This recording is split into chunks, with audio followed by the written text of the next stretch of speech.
ఈ ప్రభుత్వం ఈ రాష్ట్రంలో ఉన్నటువంటి నిరుద్యోగ యువతి యువకుల కోసం ఆనాడు దశాబ్దాల పాటు ప్రత్యేక తెలంగాణ రాష్ట్రం వస్తే మా అందరికీ ఉద్యోగాలు వస్తాయి, వచ్చినటువంటి ఉద్యోగాల ద్వారా మా కుటుంబాలు ఆర్థికంగా నిలబట్టమే కాదు ఆత్మగౌరవంతో బతకటానికి ఒక ఉపాధి దొరుకుతుందని పోరాటం చేసిన నిరుద్యోగ యువతి యువకులందరికీ కూడా ఈ ప్రభుత్వం అండగా ఉంటుందని, వాళ్ళందరికీ ఉద్యోగ అవకాశాలు కల్పించే కార్యక్రమంలో ముందుంటుందని మేము వచ్చిన దగ్గర నుంచి ఈనాటి వరకు దాదాపు 59,000 ఉద్యోగాలు ఈ రాష్ట్రంలో ఉన్నటువంటి నిరుద్యోగ యువతి యువకులకి ఉద్యోగ అవకాశాలు కల్పించి నియామక పత్రాలు అందించి వారందరినీ కూడా కార్యోన్ముఖులు చేసి ప్రభుత్వ సేవ చేసేటువంటి అవకాశాన్ని కూడా కల్పించాం. కేవలం ప్రభుత్వం ద్వారా శాఖల్లో ఉన్నటువంటి ఉద్యోగ అవకాశాలే కాకుండా ఒక పక్కన విద్యార్హత కలిగి ప్రవేశ పరీక్షల ద్వారా పబ్లిక్ సర్వీస్ కమిషన్ ద్వారా లేకపోతే ఇతరత్రా ఉన్నటువంటి రిక్రూట్మెంట్ వ్యవస్థల ద్వారా ఉద్యోగ అవకాశాలు కల్పిస్తూనే ఆ ఉద్యోగ అవకాశాలు పొందలేనటువంటి నిరుద్యోగ యువతి యువకులకు కూడా పెద్ద ఎత్తున అవకాశాలు కల్పించడం కోసం రాజీవ్ యువ వికాసం అని దాదాపు 9,000 కోట్ల రూపాయలతో ఈ రాష్ట్రంలో సెల్ఫ్ ఎంప్లాయ్మెంట్ పథకం ద్వారా పెద్ద ఎత్తున మనం ముందుకు పోతున్నటువంటి విషయం కూడా మీ అందరికీ తెలిసింది. నాకు తెలిసి దశాబ్ద కాలం పైబడి కూడా నేను రాజకీయాలను ప్రత్యక్షంగా చూస్తా ఉన్నాను. 9,000 కోట్ల రూపాయలు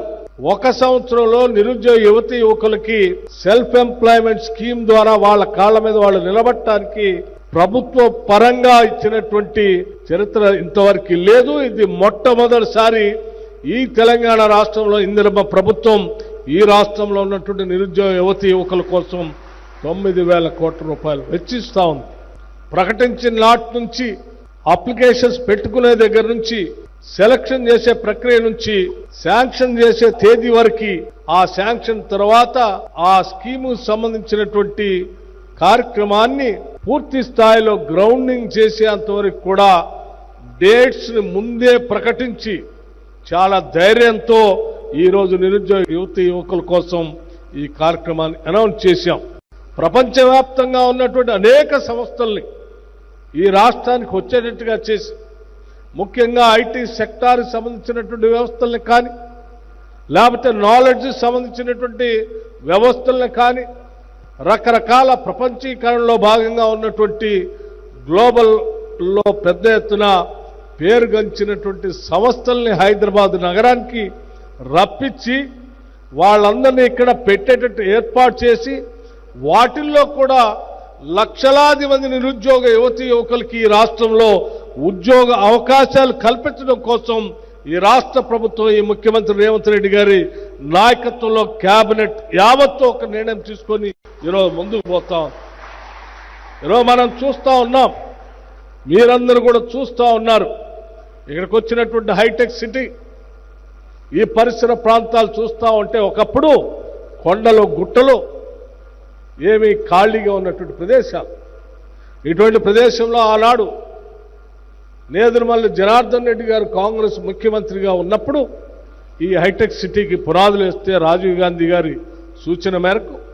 ఆ తర్వాత వచ్చినటువంటి ముఖ్యమంత్రులంతా కూడా దీన్ని పెంచడం వల్ల హైటెక్ సిటీ ఫేజ్ 1 ఫేజ్ 2 అట్లాగే ఫైనాన్షియల్ సిటీ ఆ తర్వాత నాలెడ్జ్ సిటీ ఇవన్నీ రావటం వల్ల ప్రపంచ పేరు ప్రఖ్యాతులు గాంచినటువంటి సంస్థలన్నీ ఇక్కడికి వచ్చి వారి వారి కార్యాలయాల్లో వారి వారి ఉత్పత్తులు ఇక్కడ మొదలుపెట్టడం వల్ల కొన్ని లక్షల మందికి ఇక్కడ ఉద్యోగ అవకాశాలు ఈరోజు అనేక గ్రామీణ ప్రాంతాల్లో చదువుకుంటున్నటువంటి ఇంజనీరింగ్ కాలేజీలు చదువుకుంటున్నటువంటి వాళ్ళు కానీ యూనివర్సిటీలో చదువుకున్నటువంటి వాళ్ళు కానీ ఈరోజు హైదరాబాద్ నగరానికి వచ్చి ఉద్యోగ అవకాశాలు ఎత్తుకొని ఉద్యోగాలు పొంది ఈరోజు జీవనభృతి పొందుతూ ఉన్నారు. ఇదే స్థాయిలో భవిష్యత్తులో కూడా హైదరాబాద్ నగరాన్ని విస్తరించాలని, ఎలా విస్తరించి ప్రపంచ పేరు ప్రఖ్యాతులు గాంచినటువంటి సంస్థల్ని ఇక్కడ తీసుకొని రావాలని ఆలోచన చేసి ఈరోజు ప్రభుత్వం ముందుకు పోతాం. అందులో భాగంగానే దావోస్లో జరిగినటువంటి సమావేశంలో ఎంఓయూలు చేసుకొని అనేక పరిశ్రమలను ఇక్కడ రావడానికి దాదాపు 1,80,000 కోట్ల రూపాయలు పెట్టుబడి పెట్టేటువంటి సంస్థలతో ఎంఓ చేసుకున్నటువంటి సంగతి కూడా మీ అందరికీ తెలిసింది. దాంతోపాటు ఫ్యూచర్ సిటీ నిర్మాణం, ఆ ఫ్యూచర్ సిటీ నిర్మాణంలో స్కిల్ యూనివర్సిటీ పెట్టుకోవటం, తద్వారా అక్కడ మిగతా వ్యవస్థల్ని సంస్థలకు కూడా వచ్చేటట్టుగా చూసుకొని ఆ అందరికీ అవకాశాలు చేసే కార్యక్రమం. అట్లాగే హైదరాబాద్ నగరాన్ని పెద్ద ఎత్తున విస్తరింపజేస్తూ ఇక్కడ కావాల్సినటువంటి మౌలిక వసతులన్నింటినీ ఏర్పాటు చేస్తే ఇంకా సంస్థలు వస్తాయనేటువంటి ఆలోచనతో ఇక్కడ హైదరాబాద్ నగరంలో పెద్ద ఎత్తున పెట్టుబడులు పెట్టడమే కాకుండా ఈ రాష్ట్రానికి ఔటర్ రింగ్ రోడ్డుతో పాటు రీజనల్ రింగ్ రోడ్ అని, అట్లాగే ఫ్యూచర్ సిటీ అని వీటన్నిటిని ఏర్పాటు చేసుకోవటం ద్వారా జరిగేటువంటి అభివృద్ధిలో అనేక సంస్థలు వస్తాయని మేము ఒక ప్రణాళికాబద్ధంగా ఈరోజు మనం ముందుకు పోతా ఉన్నాం. ఇవన్నీ పూర్తి బాధ్యతలన్నీ నిర్వర్తించి ఈ వ్యవస్థలన్నీ ఏర్పాటు చేస్తే రాష్ట్ర వ్యాప్తంగా ఉన్నటువంటి ఏ నిరుద్యోగ యువత ఈ రాష్ట్ర ఆవిర్భావం కోసం, ఈ రాష్ట్రం వస్తే మాకు ఉద్యోగాలు వస్తాయని ఆశించి పోరాటం చేశారో వాళ్ళందరికీ మనం ఉద్యోగ అవకాశాలు కల్పించినటువంటి వాళ్ళు అవుతాం. అప్పుడే ఈ రాష్ట్రం తెచ్చుకున్న దానికి ఒక అర్థం పరమార్థం ఉంటుందనేటువంటి ఆలోచనతో ఈరోజు ఈ రాష్ట్ర ప్రభుత్వం అడుగులు ముందుకేస్తూ పనిచేస్తూ ముందుకు పోతుందని చెప్పి మీ అందరికీ సవినయంగా నేను మనవి చేస్తూ, ఈ ప్రభుత్వం ఇటు వ్యవసాయ రంగాన్ని, అట్లాగే ఇటు పారిశ్రామిక రంగాన్ని, అట్లాగే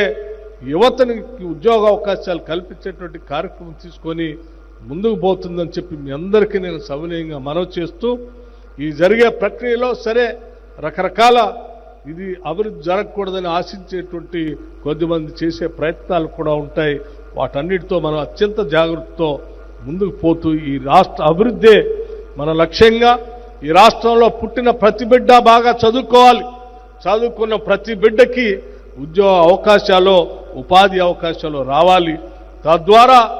ఆ కుటుంబం ఎదగాలి, ఆ కుటుంబం ఎదుగుదలతో ఈ రాష్ట్రం ఎదగాలి, ఈ రాష్ట్రం అంతిమంగా దేశంతో ప్రపంచంతో పోటీ పడాలనేదే మా అందరి ఆలోచన. ఆ ఆలోచనకి అడుగులు ముందుకు వేస్తూ ముందుకు పోతున్నామని చెప్పి మీ అందరికీ నేను సవినయంగా మనవి చేస్తూ నేను ముగిస్తా ఉన్నాను.